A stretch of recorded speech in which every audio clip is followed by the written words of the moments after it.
let me share my screen.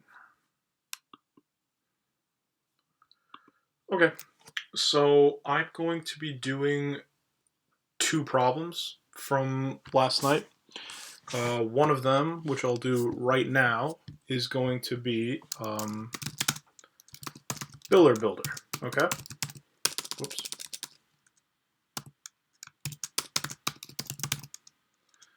Now, Biller Builder is supposed to return in a function. So right away, I'm just going to do that. Okay. I'm writing a function Biller Builder, and it's going to return a function. Okay. Now, what Biller Builder is supposed to do is it's supposed to return a function, and the function that it returns is supposed to take a price. Now, that price then will determine the final price with the tax included, right? Well, depending on a certain state. Now, where the state is defined is different, though. That is not going to be defined inside of here. Instead, that's going to be defined in Biller Builder. So, what we can do is Biller Builder is going to take in a state, okay? And that's either going to be ny or nj, okay? So now that we know whenever we call Biller Builder, we know that there's going to be a state. We know that it's going to be ny or nj. And then this over here we know is going to take a price. So whenever we return this function, and when we call this returned function, we're going to pass in some kind of price. So basically in here, we can just write an if statement. If state is equal to ny, we can return the price times 1.03 times 1.04. And if we make it past this line, we know that the state has to be nj. So then we can basically just say return price times 1.05 times 1.06625. And here is Biller Builder. That is all you needed to do. Not too bad. Any questions on Biller Builder?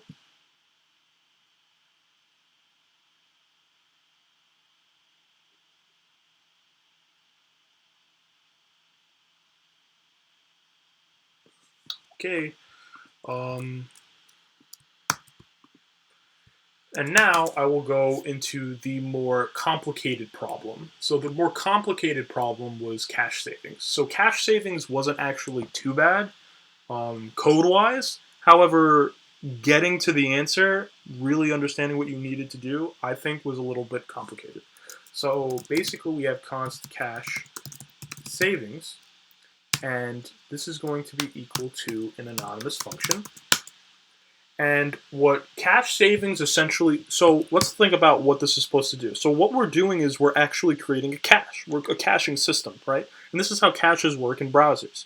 So essentially, like, let's say I have a giant function that takes like 10 minutes to run, and it does like a lot of calculating and a lot of like data manipulation and whatever. And it's very important, right? And let's say I call that function with argument a, and then I get the answer. If I call that function with argument a, and we got the answer already, and then you come along, but you weren't there for that, and you come along and you run this function with argument a as well. Instead of waiting that 30 minutes for that function to run again, we can just pull from our cache and get our result. Because we already did it once, so we don't have to run the function again. Because we know if we have this input, we know what the output will be. And that's what we have to do, right? We have to save it in a cache. So essentially, what cache savings is supposed to do is it's supposed to be called with a callback, right? And then we are going to return an anonymous function again. And this anonymous function is going to take an argument. Okay? And the cache should be defined outside of here, inside of cache savings. So every time we call this function with a specific argument, we will be able to look into the cache through closure. But what is the cache, right? How can we do something with like How can we keep track of something with like a unique value, right? You should be thinking an object. What we're going to be creating is a hash map, right? An object. So basically, what we do now is we say if arg in cache. Remember this? If arg in cache is not there, not arg in cache. This in keyword will return true or false if a key is inside of an object, right? And what we want to do is we want to check if it's not there. If that argument is not inside of that cache, then what we want to do is we want to say cache of arg is now going to be equal to that callback invoked with arg. So whatever that callback returns, invoked with that argument, is now going to be the value inside of that cache. And that value's key will be the argument. And then, let's say that was there, then we can just automatically return cache at arg. And that's that. That is cache savings. Not too bad code-wise, like I said, but it is very tricky. Any questions on why this works? Mark, I have questions on the builder. Yeah, what's up? Previous one. Yeah, how actually it works? How are we going to pass the price and how are we going to pass the state? So like over here, if I wanted to create a function that calculates all of the taxes for New York, I would say const ny tax machine equals builder invoked, and I'll pass in ny, right? Mm-hmm.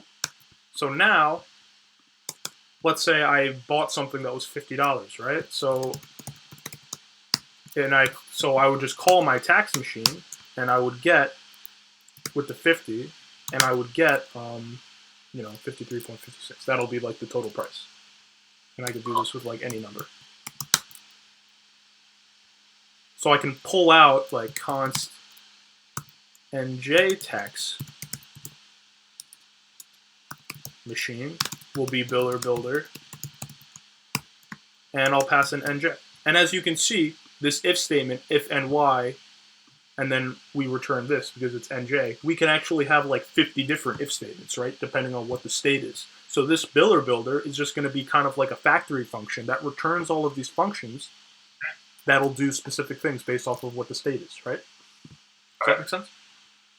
Okay, now it's clear. All right, thank you. No problem. Any questions on cache savings? No, I'm good. All right, cool. Cool. All right, everybody. So we're going to start recursion. So recursion is definitely annoying to do. Recursion is just like an annoying thing, okay? But we'll be in it together. But I do have some good news. So tomorrow, I know, is scheduled Recursion 2. However, you are going to learn everything there is to know about recursion today. Like tomorrow, there won't be like more things. Like how we did in higher order function, how we did returning, how we did calling, passing functions into functions, and then the next day we learned about returning functions from functions. How like it's a little different, right? Recursion, everything we learned today, that's it, okay? So what is recursion? Recursion is essentially when a function calls itself, okay? So what does that mean? So let's say I wanted to write a function that counts down from 5, and then when you get to 0, it says done, right? So if I said const count down is going to be equal to a function, and what we do is we write a for loop, right?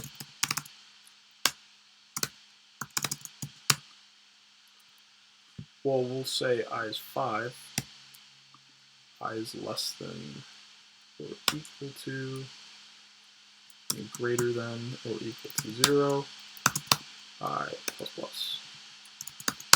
And then we could say if I is equal to 0, we can console.log, done. Else, we can console.log I, right?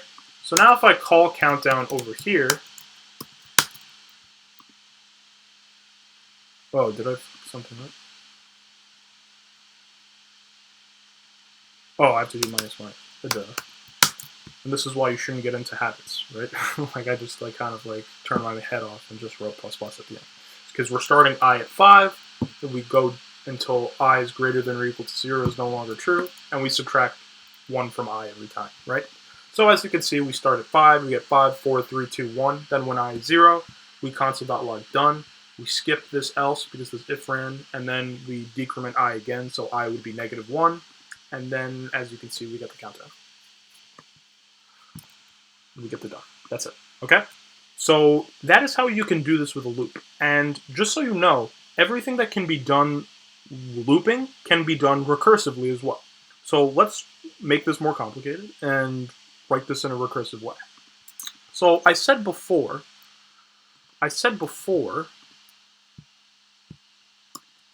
that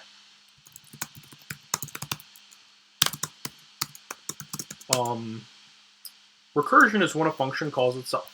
So that literally means, like in here, I would call countdown again. Okay? So, but how can I make this work? How can I make this work? So, what if, instead of counting down from 5, I just gave this function a number, right? So I will pass in 5, right? And then let's say here, I can just console.log that num, right? And then I will call countdown again. So what's going to happen when I call countdown again? We're going to run countdown again, and we're going to console.log num, which is 5. And this is going to happen forever, okay? Now, how can we make sure that we actually break out of our infinite recursive state? What if we passed in num minus 1? If we pass in num minus 1, don't you agree that eventually we'll hit that 0, and then we'll console.log done, right? So let's try that out. We have the same problem as last time, because we're not actually ever telling this to stop.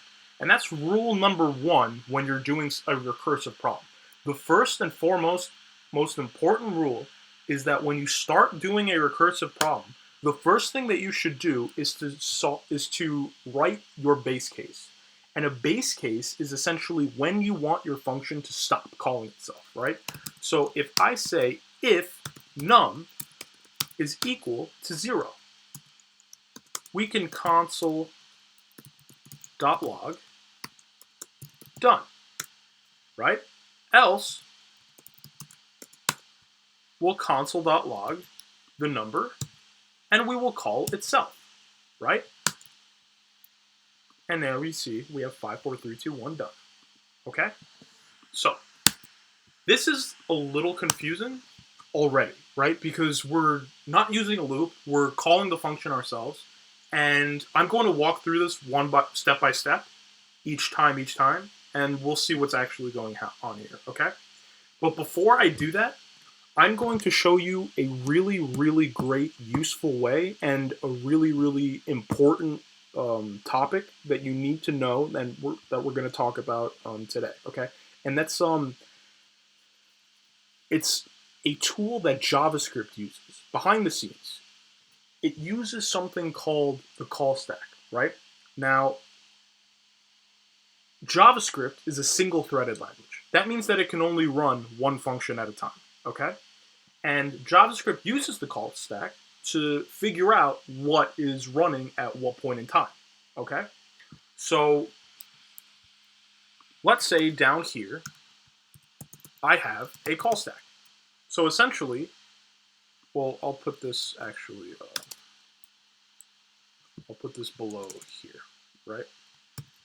So let's run through this application and see what's going on, right? So we have a function definition, nothing happens, and then we have a function invocation. So right away, this function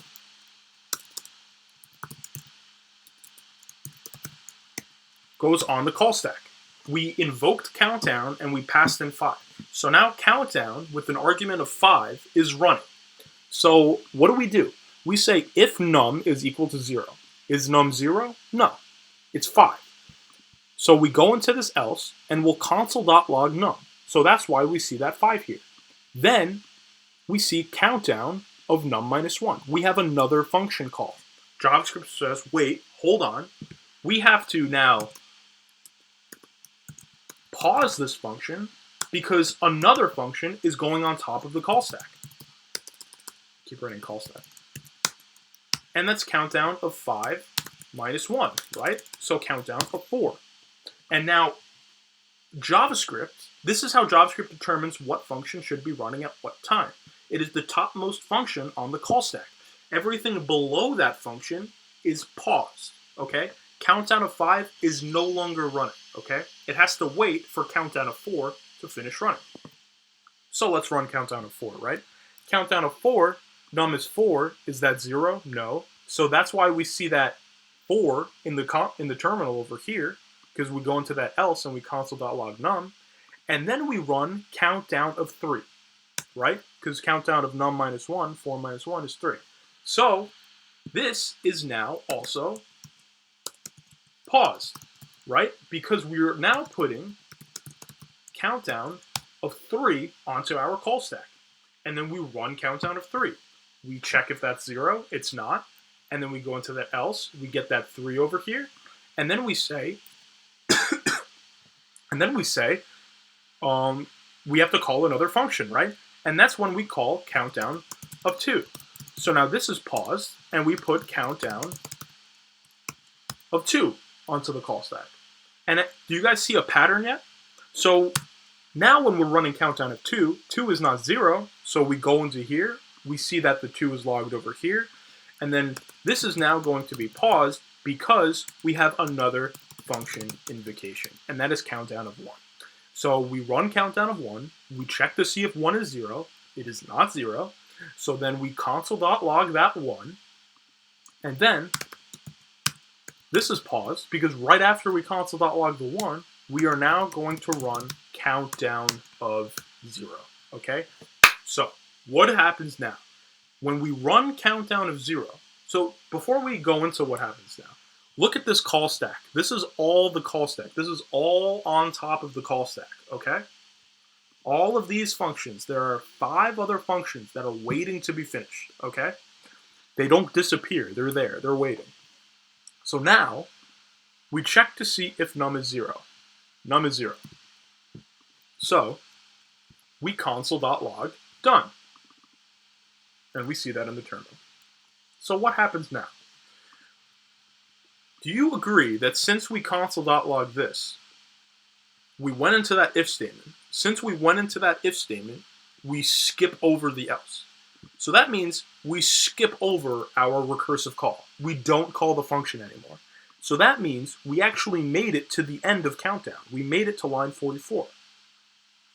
And what happens on line 44? Nothing. So it implicitly returns undefined. So this returns undefined, okay? And that means since it returned a value, that means that function stopped running. So because that function stopped running, this whole time countdown of 1 was waiting for countdown of 0 to finish running. Well, it did finish running. So this is no longer paused, so we can finally move past line 42, right? So that means countdown of 1 is finished running. And countdown of 1, since we move past line 42, we go to line 44. What is line 44? It is the last line of the function. And since there's no return statement, it returns undefined. And since it's returning undefined, that means that function has finished running. We have our return value, so we take that off of the call stack. And since we took that off of the call stack, as you can see, Now we have a chain reaction kind of event, right? So now that countdown of 1 is finished, I just proved it to you. Countdown of 1 is finished running, and countdown of 2 is waiting for that to finish running. So now countdown of 2 can finally make it past this line and go down here. And so on, so forth, until we get back to our original function call. And now that that is finished running, we are done, and everything is in the terminal. Any questions?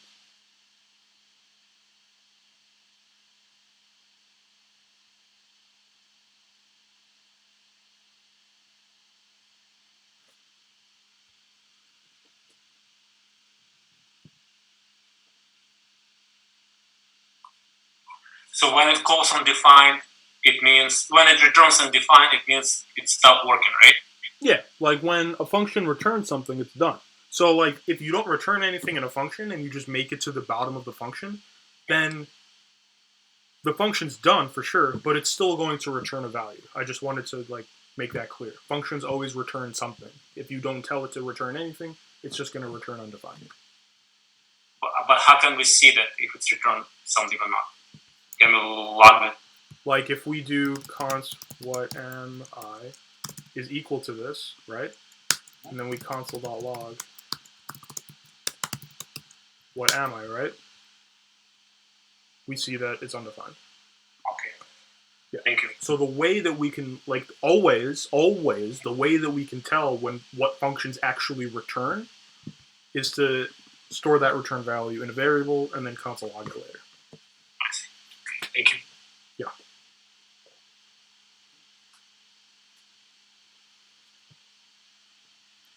Does anyone have any questions on how this is working? So you should always define base case first, okay? So your base case is essentially saying when your function should stop, right? So obviously, I wanted my function to stop at 0. So if 0, we're going to console.log done, and we're not going to do anything else. Then the rest of that recursive state goes into that else condition, okay? So because this is in an if-else, if one of these runs, the other one doesn't run, okay? So then, however, if we are not at our base case yet, we have to call our recursive case with a modified input, okay? So we can't just pass in num, because num will never reach 0, right? Num is just a constant number. It's just 5, right? So we have to do num minus 1. We have to change it in a way that it will eventually hit our base case. That is step number 2, okay? Those are the 2 golden steps. Any questions?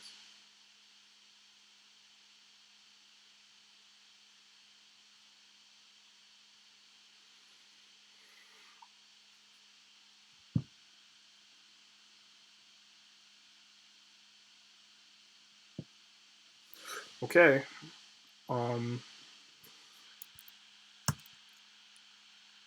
That's enough live coding for now, because there's some diagrams in the slides that I want to show you that I think make this a little bit more clear, especially the whole call stack thing, okay? And I'll go, and if you guys want me to like code something out for you, just tell me and I'll go back, okay? It's fine, it doesn't matter. So yeah, we're going to talk about what recursion actually is, the call stack, countdown example, factorial example. We'll talk about arrays and strings, and then tips for approaching recursion problems, okay? So recursion occurs when a function calls itself. Okay, so recursion is an alternative to iteration, using a loop. In the real world, you may see recursion instead of iteration when a recursive solution is easier to reason about, it's easier to read, and when it won't affect memory too badly, because recursion can actually be a memory hog. Machine learning and AI, sure, I guess. But like, honestly, all of you might be thinking to yourselves, if you can solve everything with a loop, then why should I use recursion? Why? Why should we do that, right? When you get to more advanced like data structures and things like that, recursion is actually easier. It is easier to do certain things with recursion, okay? Just saying. Just trust me. So before we talk about recursion, though, let's talk about the call stack. So JavaScript, like I said, is a single-threaded language, which means that it can only run one function at a time, right? So the call stack is the structure that JavaScript uses to figure out which function it should be running at any point in time, right? So whenever we call a function, it's added to the top of the call stack, right? So there is our diagram for our imaginary call stack. And as you can see, we have two functions, first and second. First console.logs, I am first, and second console.logs, I am second, okay? So when we call first, first gets put onto the call stack. And then we see in the top left, in the top right, we see I am first. And then first gets taken off of the call stack because it's finished running. Then we hit line 13, and second goes onto the call stack. So we run second, we get I am second in the terminal, second's done running, so we take it off of the call stack. Is anyone confused at how and why this works this way?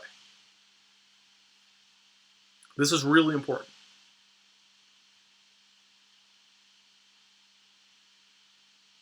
Okay.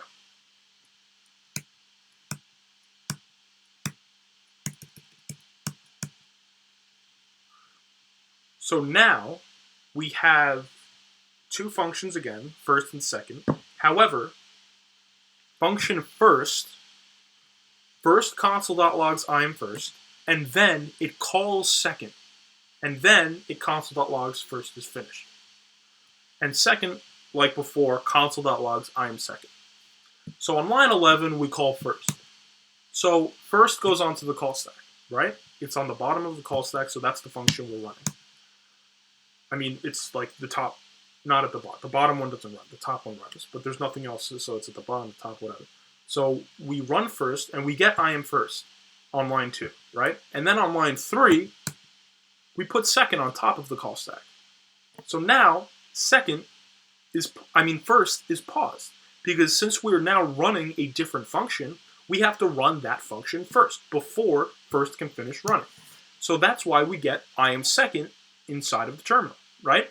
And then second is finished running, so we take it off the call stack, and first was paused while second ran, so then first is finished is finally console.log into the terminal. Any questions on that? And then first gets taken off.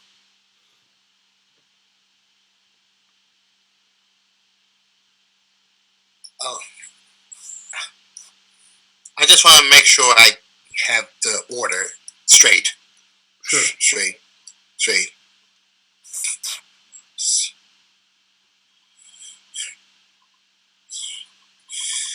Line 1 basically starts with I am first.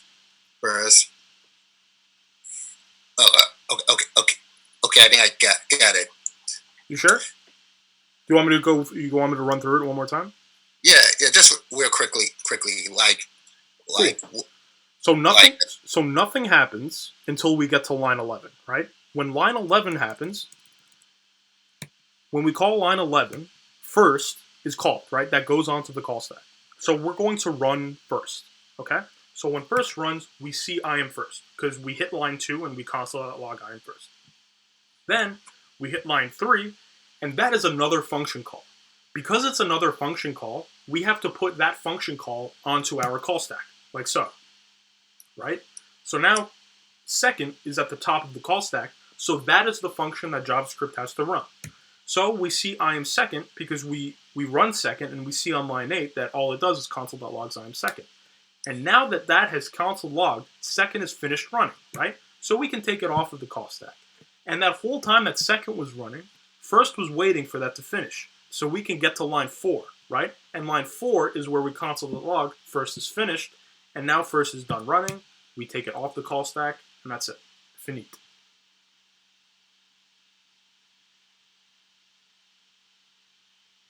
Does that make sense? Yeah. You sure? Yep. All right, cool.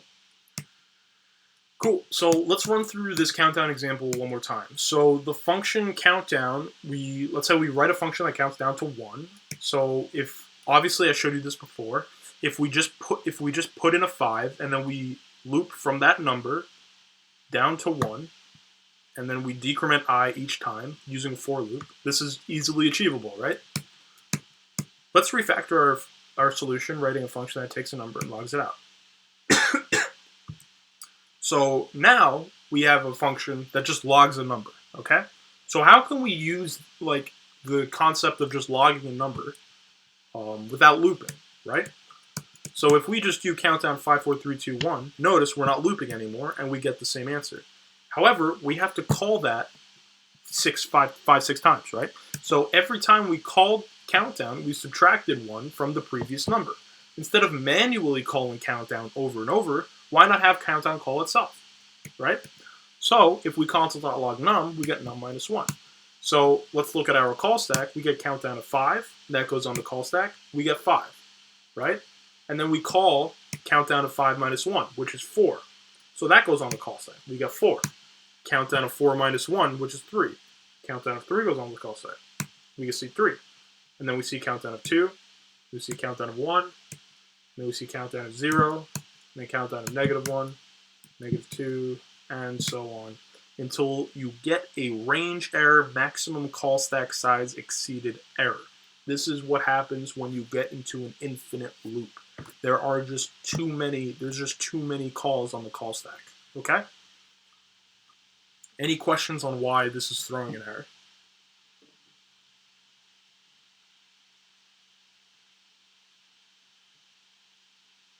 You didn't give it like a means to when to stop. Exactly, It's right? just keep going. Exactly. We're not telling it to stop anywhere. It's just going to keep subtracting, because numbers are forever, right? They're infinity. We can subtract 1 from any number and it'll go on forever, right? So that's essentially just what's going to keep happening. So that started off so promisingly because our function was instructed to call itself every time. The function ends up calling itself forever until our computer runs out of memory. So we have to write a stop condition so we know that the function can eventually stop calling itself. This is commonly known as a base case. If the number is less than 1, we console.log done. And then we have our recursive case. Our recursive case is where we are actually calling our function itself, okay? So now we console.log 3. We call countdown of 3. That goes onto the call stack. So we see 3 in the terminal, right? Because if num is less than 1, it's not. We go to our else, console.log num, right? And then we run countdown of 2. 2 goes on there. Then we run countdown of 1. 1 goes on there. Then we run countdown of 0. And we see done in the terminal, right? Because 0 is less than 1. So if num is less than 1, we console.log done, and then we skip our else, right? So now we can take countdown of 0 off, then we can take countdown of 1 off, 2, and 3, because all of those functions were waiting for the previous one to finish, right? Any questions on that?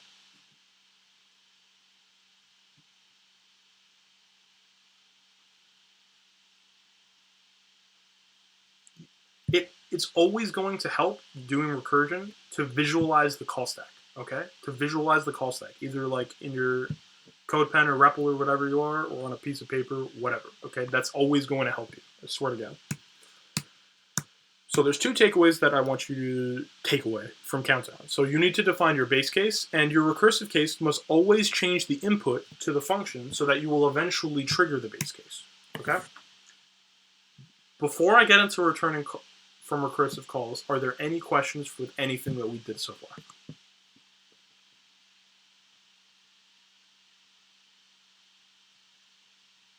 All right. So returning from recursive calls is actually vastly more complicated. It's even harder. It's harder to wrap your head around, in my opinion. So good practice, like I said, is to start by defining a base case.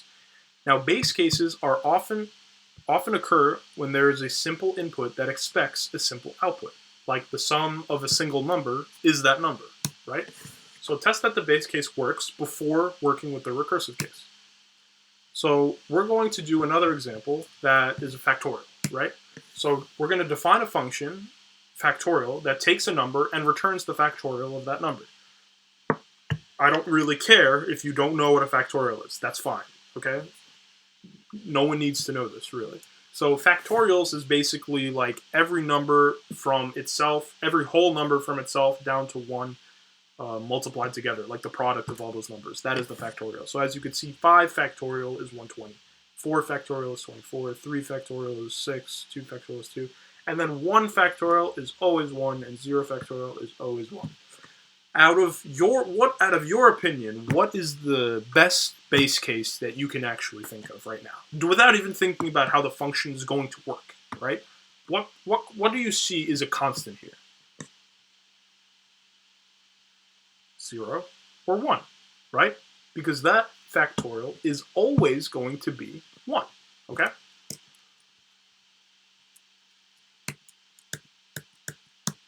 So let's start building our function. So we have function factorial that takes in a number, and if that number is 0 or 1, we can return 1, okay? Because that's just what it is. So if we do factorial of 0, factorial of 1, we get 1. Does that make sense to everybody? Should.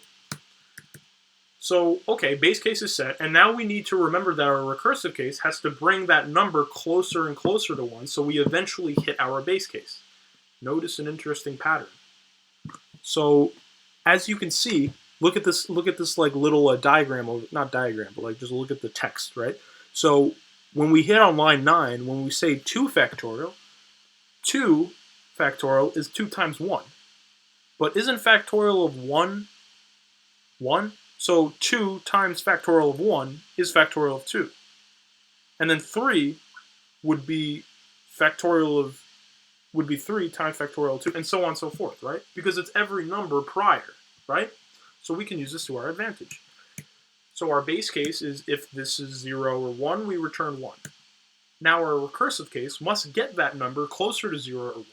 So it's best to write your recursive case using the simplest possible input that will result in a recursive call.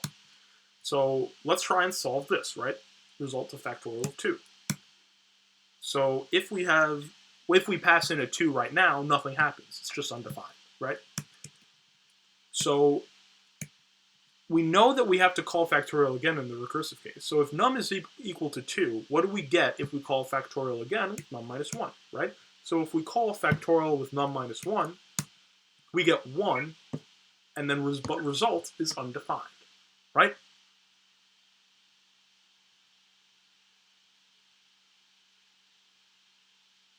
Any questions?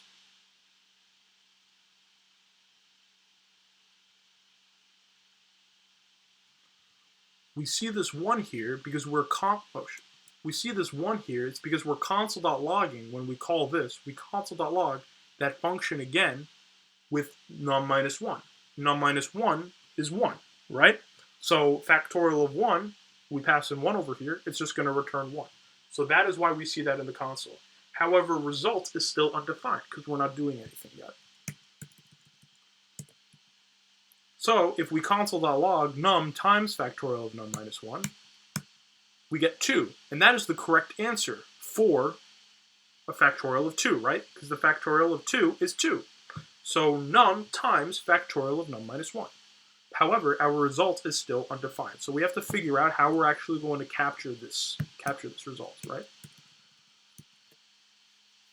So we just have to return the result now.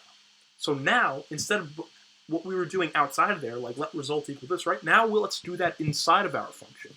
So we say let result is now going to be equal to that num, whatever that current num is, times factorial of that num minus 1. And then, after that's done, we'll just return the result. Right? Now, we'll go over this again with 5, but we'll do this using our call stack diagram. Okay? So, we call factorial with 5, right, on line 11. So let's see what happens. If num is equal to 0 or 1, it's not. It's 5, right? So then we go to line 7.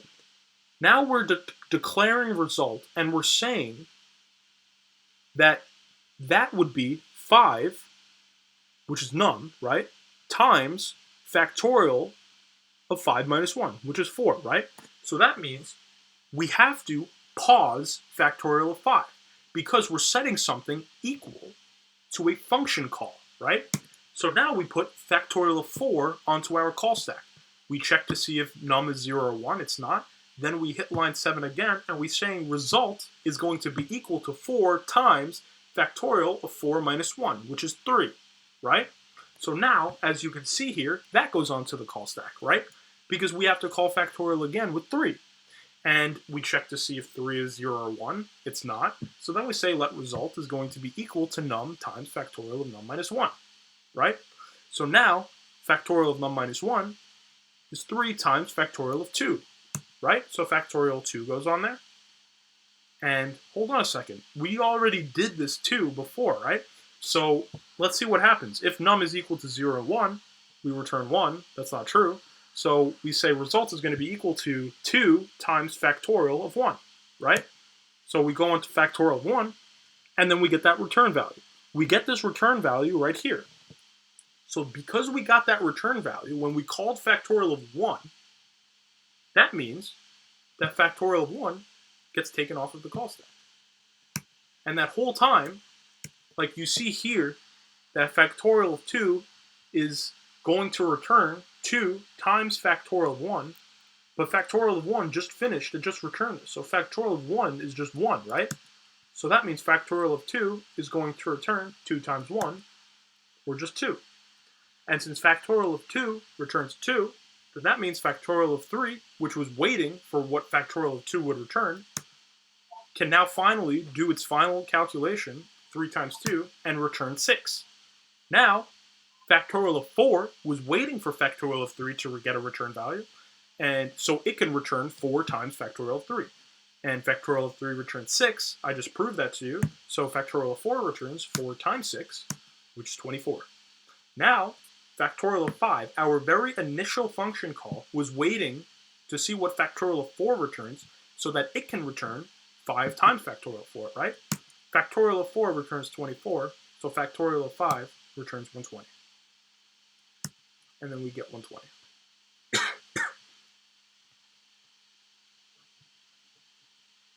Ooh. Any questions on that?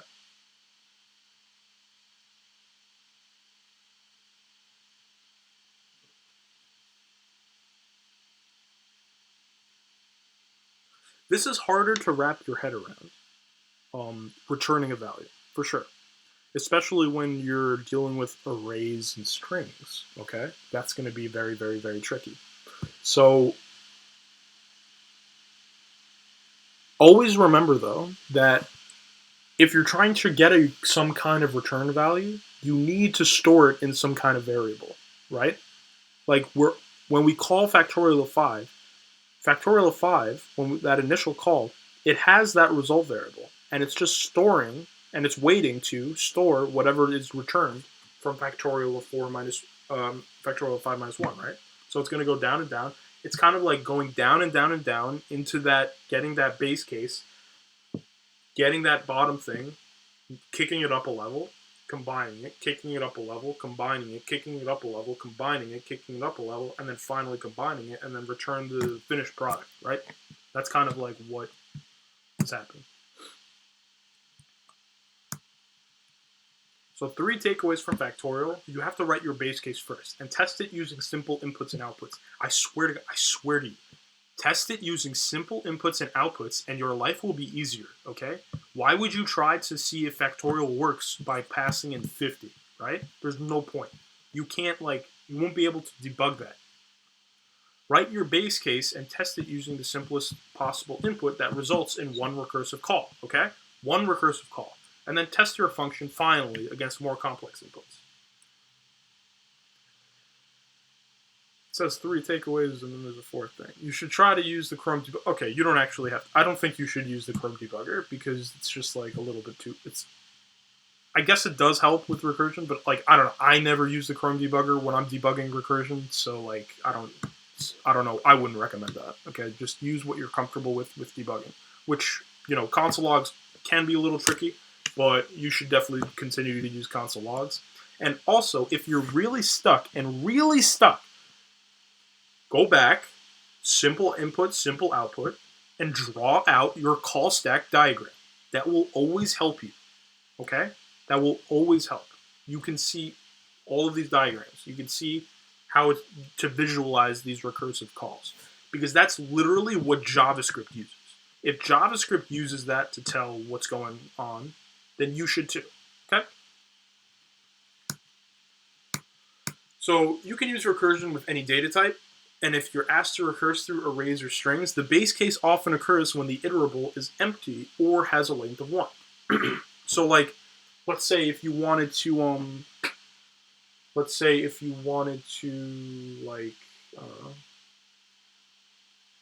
wanted to like count all the vowels in a string, right?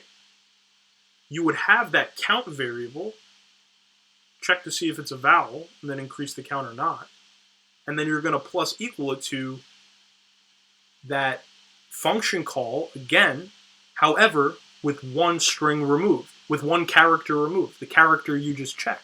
So when dealing with arrays and strings, you're going to want to remove elements or remove characters, right? And then your base case would say if the length is 0 or if the length is 1, right? You can figure out what you need to do. Okay? Imagine finding the sum of the numbers in an array. There's another example. If you're trying to find all the sum of the numbers in an array, if the array has one number in it, then the sum is that number, right? So like sum array of an array of 4.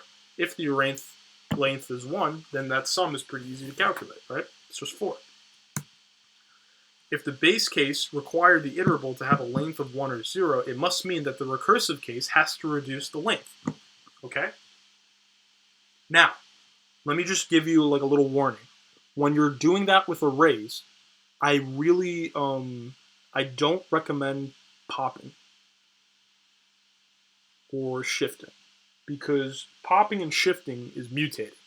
So when you want to pass in like the same array without like the last element, do slice. Just pass in the slice -1. All right, that's my advice for you. Nested arrays can be approached differently, and that is what we are going to talk about tomorrow. We are going to talk about more complex problems using recursion, how to navigate through nested arrays and nested objects, okay? So I cannot emphasize enough that you should start with your base case, okay? Test your recursive case with the simplest possible input that will result in one recursive call to the base case. That will just save you a lot of headaches, okay? It'll save you a lot of problems, trust me, okay? Ask yourself, what type of thing should your function be returning? Your base case and your recursive case should return the same type of thing, right? Use console.logs or debugger, and if you get stuck on a recursive problem, you could also try to write it iteratively, like using a loop or something, because why not? It couldn't reveal the inner workings of recursion to just see how you can normally do it. And that's all she wrote. Any questions on this?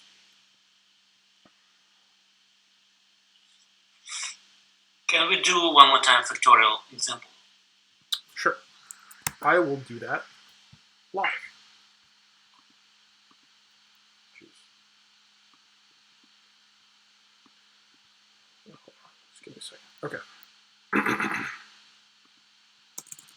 So if I want to write my function factorial, right? Factorial is going to take a number and it's going to return the factorial of that number. So like I said before, factorial of 0 or factorial of 1 is equal to 1, right? So that can be our base case right away. If num is equal to 0 or num is equal to 1, right? Then we can return 1. Okay? So that is our base case right away, because I know that the factorial of 0 and 1 is 1, and we know that what a factorial essentially is just a massive product, right? We're going to be multiplying numbers together. So like, if we wanted to get the sum of all the numbers, we would just be returning 0, right? But since any number times itself is 1, that's how this would work, right? So if it's not though, we want to return that number times factorial of itself minus 1. And now, if we console.log factorial of 5, we get 120. Factorial of 55, that's too big of a number. We get factorial of 15, we get a giant, giant number. Factorial of 4, we get 24, right? So let's do factorial of 3 in the call stack, right? Okay. So what is actually going on? When we call factorial of 3 goes onto the call stack. So we check to see if number is 0 or 1. It's not, right? It's 3. So that means we skip over that if statement and we return, what do we return? 3 times factorial of 2, right? So now that since we're returning like an expression, we have to evaluate that expression, right? So what is 3 times factorial of 2? Well, we can't do that math. We can't do 3 times a function call. We first have to run that function and see what kind of value that function returns. So because we are running another function and JavaScript can only run one function at a time, we put this on top of the call stack, factorial of 2, right? So this is now paused. And now factorial of 2 runs. So is that number 0 or 1? No, it is 2, correct? So we skip over that if statement when we're running it here.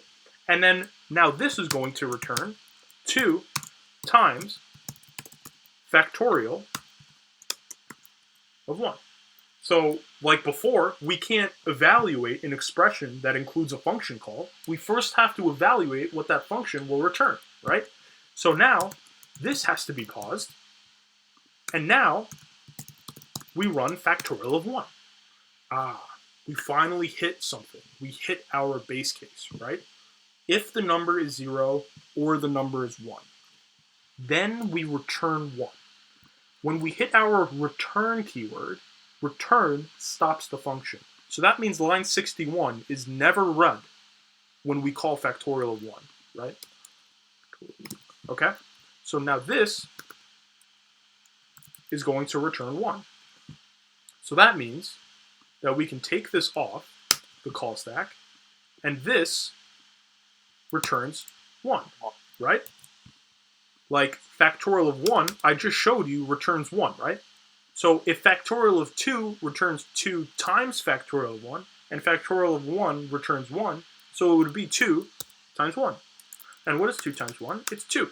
So factorial of 2 returns 2. Does that make sense? Yeah. So if factorial of 2 returns 2, then factorial of 3 is no longer paused because factorial of 2 just returns something. And factorial of 3 returns 3 times factorial of 2. And factorial of 2 is just 2. So factorial of 3 returns 3 times 2, which is 6. And as you can see, this would go back, up until like if we did factorial of 10, and it would just keep multiplying and multiplying and multiplying. It's like chain reaction that goes backwards, right? 100%, yeah. Like we start from, let's say we did 5, we start from 5, and then the call stack, we would go 5, 4, 3, 2, 1. We would get that 1, multiply it with that number, like to 2, and then the 2 to the 3, so 6. Then the 6 to the 4 is 24. And then the 24 to the 5 is the 120, right? We go down all the way and find what our function is returning. What our base case is returning. Because once we're returning something from our base case, we are not calling a function anymore. So we take that 1 and we spit it all the way back up and combine it with everything along the way. Because and then do we automatically combine it along the way?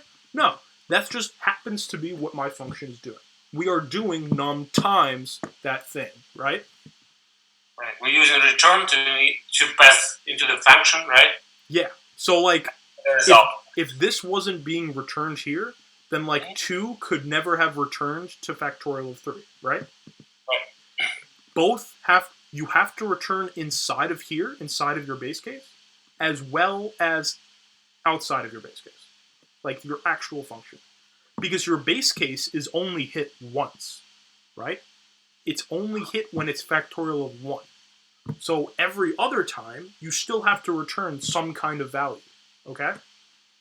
So it returns twice, right? On line 59 and line 61. Yeah, but like line 51 is only hit if the number is 1, right? Right. Every other time, we're returning on line 61. Does that make sense? Right. It stops on 59, then it goes to 61, right? Every other function call. Right. Yeah. Okay, thank you. Any other questions?